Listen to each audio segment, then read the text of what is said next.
Salut les amis du Patriot Info, merci encore de la confiance renouvelée, surtout merci de continuer à vous abonner. Encore une pensée pieuse pour toutes ces personnes qui ont perdu la vie à cause de cette foutue pandémie et aussi également une pensée pour toutes ces personnes couées au lit. Nous prions pour que la santé leur revienne, mais également que le bon Dieu, par sa grâce et par sa bénédiction, nous accorde la force de pouvoir combattre cette pandémie et de l'abattre. Bien entendu, un match de football dure 90 minutes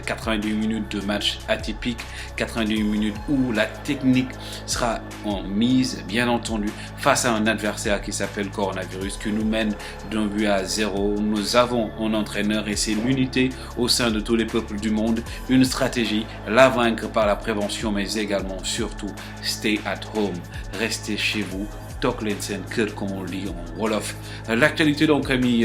internautes, c'est bien entendu le sport. Le sport aussi, c'est pas simplement sur le terrain. Il y a beaucoup de choses qui tournent autour de ce sport, notamment l'aspect économique de ce sport. Comment les répercussions économiques peuvent aujourd'hui être étudiées dans sa forme, surtout sur le plan national, mais également sur le plan international. Nous allons en parler avec un économiste très connu ici au Sénégal. Il est universitaire parce que c'est un prof d'université, Mounirou Ndiaye, qui revient et qui nous donne les détails sur l'aspect économique. Je vous propose cet élément. El Hadji Mounirou Ndiaye, enseignant-chercheur économiste, di jàngale ca daara ju kawe ju ñuy wax université bu Thiès nekk aussi gëstukat ca initiative prospective agricole et rurale di IPAR. waaw ma confiné wu ci kër gi rek tey pour defal leen xëy na intervention bi ci wàllu sport ku wax sport wax ne mooy secteur bi nga xam ne moom la coronavirus bi gën a laal ndaxte tey jii lépp luy activité sportive ci àdduna bi taxawal nañ ko waaye nag li ko jur moom mooy que ne bu fekkente ne bi nguur yi ni ñuy xeexee pandémie bi moom mooy fexe ba nit ñi wàññi seen i déplacement bàyyi dajaloo yi ñuy dajaloo ba pare wàññi transport bi ci diggante dëkk yi ci diggante réew yi loolu day tax rek ba sport dootu mën a ne moo tax c'est normal que tey ji activité sportive yëpp taxaw mu nekk loo xam ne du nekk nag sans jeexital mu am jeexital ci koom parce que sport li muy concerné ci wàllu alal dafa bari parce que des fois sax dañuy tooñ sportif yi naan leen yéen a ëpp salaire ci àdduna bi donc loolu moo tax bu jëmee ci Jeux olympiques yi foofu lay gën a amee doole ndaxte Jeux olympiques moom mooy événement sportif bi gën a rëy ci àdduna bi waaw mooy événement sportif bi gën a rëy ci àdduna bi te sport yu baree fay daje du football kese wala muy basket kese wala muy handball kese wala muy volleyball kese wala muy daw kese sport yépp ñooy daje Jeux olympiques ba tax na réew yi sax pour organiser Jeux olympiques dañ koy xëccoo waaw dañ koy xaw a xëccoo parce que boo xoolee enjeu bi am ci kan moo koy organiser ak kan moo ko dul organiser da ngay gis réew yi ni mu leen soxalee ndaxte occasion la boo xam ne réew yi dañ ciy profiter pour dabaatal pour mottali seen réew lépp lu fa manqué woon parce que Jeux olympiques ay mouvement de personnes la ay junni wala ay téeméeri junni nit yoo xam ne dañuy déplacé wu dem ci biir dëkk te boo waxee loolu wax hébergement wax restauration wax hôtel wax infrastructure donc dëkk bi nga xam ne moom mooy organiser Jeux olympiques day def ay dépenses yoo xam ne day weesu sax sport infrastructure en général lay dem day laal transport laal affaire hôtel laal affaire hébergement laal affaire restauration laal ay secteurs yu bëree nga teg ci loolu nag dépenses yi nga xam ne dinañ ko def pour que stades yi nga xam ne dañ leen war a defaraat ñu defaraat leen ak stades yi nga xam ne manqué nañ parce que sport yi dañoo bari day nekk volleyball nekk handball comme ni ma ko waxee sànq donc loolu lépp nguur gi da koy def pour dabaatal réewam nga xam ne bu ñëwaatoon ne ko Jeux olympiques am na yaa ko war a organiser sax dina mën a tëb ne mën naa ko organiser bu ñëwoon ne ko coupe du monde war nga ko organiser sax mu ñëw ne coupe du monde mën naa ko organiser donc réew yi dañ ciy profiter def ci seen alal ak seen i partenaires pour vraiment dabaatal ci wàllu yu bari yoo xam ne day soxal réew mi moo tax Japon depuis bi ñu xamee ne ñoom ñooy organiser olympique yi boobu ba léegi ñu defaraat seen réew jël leen alalu yoo xam ne alalu nguur gi ak alalu seen i partenaires yoo xam ne def nañ ko ci wàllu sport di xaar nag nit ñi ñëw ñu profiter jaayaat seen réew sur le plan touristique jaayaat seen réew sur le plan sportif ak sur beaucoup de plans pour que xaalis boobu ñu ci dugal mu mën a jural koom gu rëy réew mi loolu nag bu ñu nee de Jeux olympiques yi day dem ba 2021 dina xaw a sooxe parce que américains yi dañuy wax ne américains yi neen le temps c'est de l'argent tey jii jël activité boo xam ne 2020 la waroon am nga yóbbu ko 2021 kooku am na manque à gagner am na luy xaarandi loo xam ne xëy na dina indi jeexatal si ñu bari parce que Jeux olympiques vraiment entreprise yu bëri dañ ciy liggéey am na entreprise yoo xam ne loolu kese la ñuy préparer te tey jii ñooñu ñëpp dañuy am ay problème de recette footballeur ak yi nga xam ne ñi nga xam ne pas footballeur sax mais am na ay sportifs yoo xam ne ci Jeux olympiques yi la ñuy dépendre pour 2020 bi pour mën a augmenter seen recettes pour mën a am ay rentrées financières te ñooñu ñëpp dina xaarandi mais le fait que ñu repousser ko nag lu normal la parce que aussi footballeurs yi mënatuñu entraîner équipe yi nga xam ne ñoo war a dem mënatuñu def seen préparation donc jaadu na ñu yóbbu ko ba déwén donc Japon moom mooy kon dëkk bi nga xam ne moo ci gën a am ci moom lay gën a am jeexital kuréel yi nga xam ne sur le plan international aussi dañ ci am ay recettes yoo xamante ne bii day tax ñu mën a fonctionner aussi di leen ko yëg footballeurs yi ak handballeurs yi ak basketteurs yi nga xam ne aussi doon nañ ci xaar ay recettes dina am loo xamante ne bii ay manque à gagner lay doon à leur niveau donc loolu aussi moom mooy conséquence bi nga xam ne xëy na bu ñu demee ba mu jàll pandémie bi bu jàllee incha allah di leen mën a évaluer wax ne sur le plan sportif lii la pandémie bi jur mais nguur yëpp ñi ngi jël ay alal di ko génnee pour mën a gunge nit ñi ci moment bi nga xam ne moment crise bi gunge nit ñi gunge entreprise yi États-Unis voté na 1000 milliards de dollars pour accompagner nit ñi pour accompagner entreprise yi ci crise bi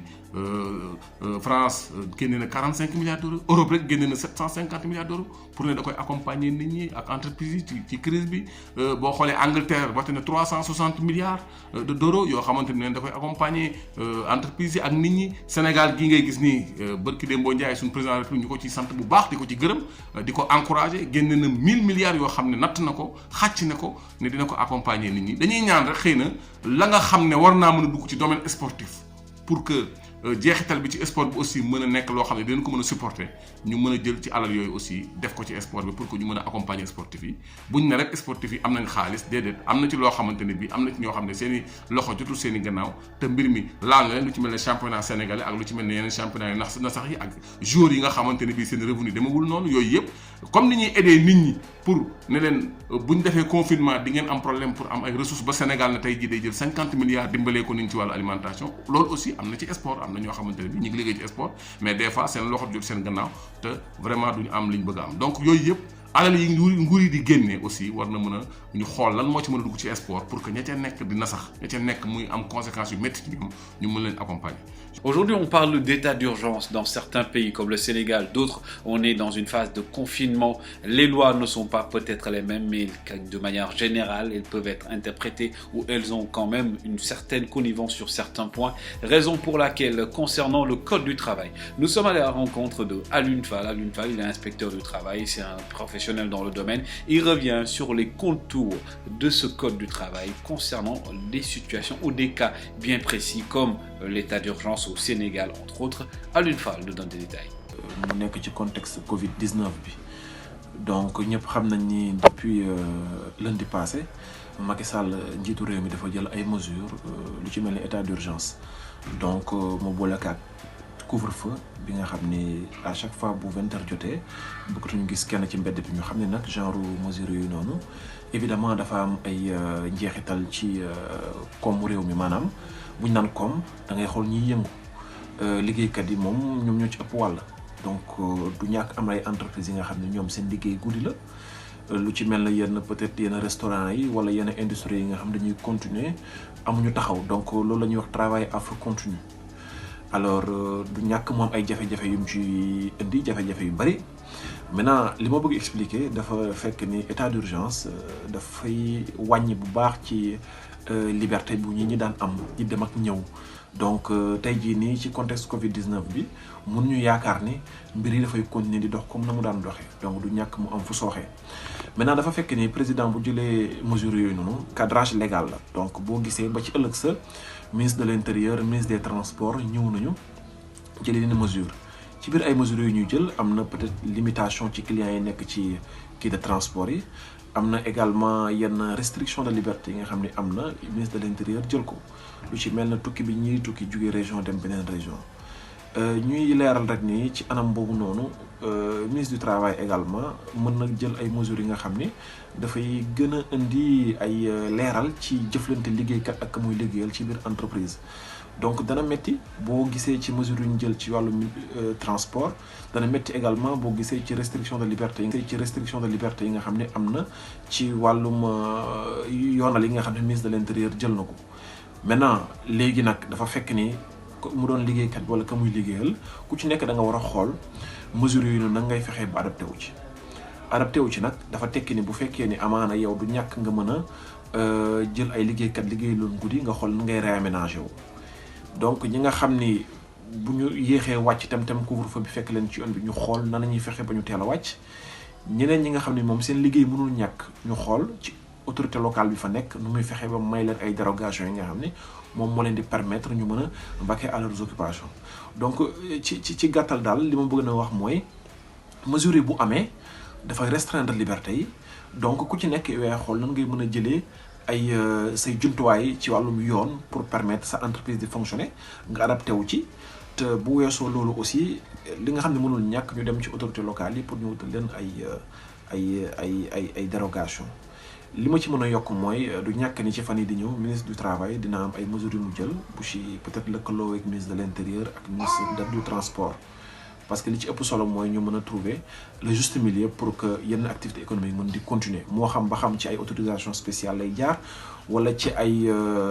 nuñ koy tuddee sax mu doon ay employeurs yi nga xam ne dañuy adapté wu ci situation bu bees bi lu mu ci mënti laaj daal il faut que ñu xam ne mënul doon comme ni ñu ko yaakaaree woon donc du ñàkk moom ay mesures yi nga xam ne d'accompagnement yi nga xam ne mën na ci topp pour ñu mën a régler situation boobu noonu parce que am na activités yi nga xam ne seen dox mënul ñàkk keroog gis nga département bu Dagana le préfet a pris des mesures pour permettre liggéeykat yi nga xam ne ñooy dem usine compagnie sucrière ñu mën a circuler correctement donc lépp day dépendre ci contexte local bi et contexte local bi Macky Sall mën a ko maîtriser Aly Ngouille Ndiaye mën a ko maîtriser ko gën a maîtriser mooy autorité bu fa nekk moo xam gouverneur la moo xam préfet la moo xam sous-préfet la donc il faut que mu ànd ak ay mesures d'adaptation yi nga xam ne soit autorité yi dañ koy jël wala employeurs yi jël ko donc pour que li ñu bëgg ñu am ko ci te li nga xam ne mënul ñàkk ci activité économique bi mu mën a dox correctement loolu daal laa ci amoon li ma ciy tontu. Merci. Le sport, chers amis, comme j'ai l'habitude de vous le dire, c'est pas simplement également le contour de ce sport, il y a également les vestiaires, ce qui se passe derrière, un peu d'humour, c'est ce que je propose en vous donnant rendez-vous pour les prochaines vidéos que j'aurai à faire, mais surtout les amis, n'oubliez pas de vous abonner et de commenter. Au plaisir. Maman prépare du riz pour analyser ça. On dit le verbe dans cette phrase c'est du riz. C'est le verbe repas qui se termine par AS. C'est un verbe du 8e groupe. Ici, il est conjugué au futur composé de l'innégatif qui se termine par IZ. Première personne du pluriel, sens impropre, voir la cuisine. Ok? Donc maman, pour avoir la question, on dit pourquoi prépare du riz, maman? Maman, la nature de maman ici, c'est adjectif.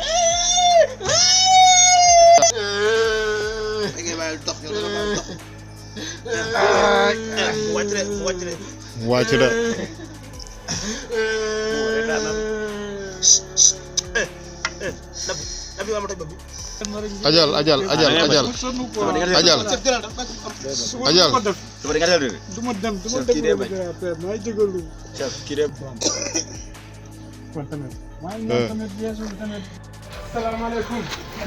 Ini benar ya? Jangan jauh mbak. Alhamdulillah. Kan? Orang. Kan jorok. Italia. Lah.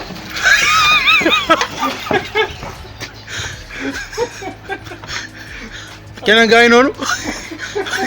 Aku.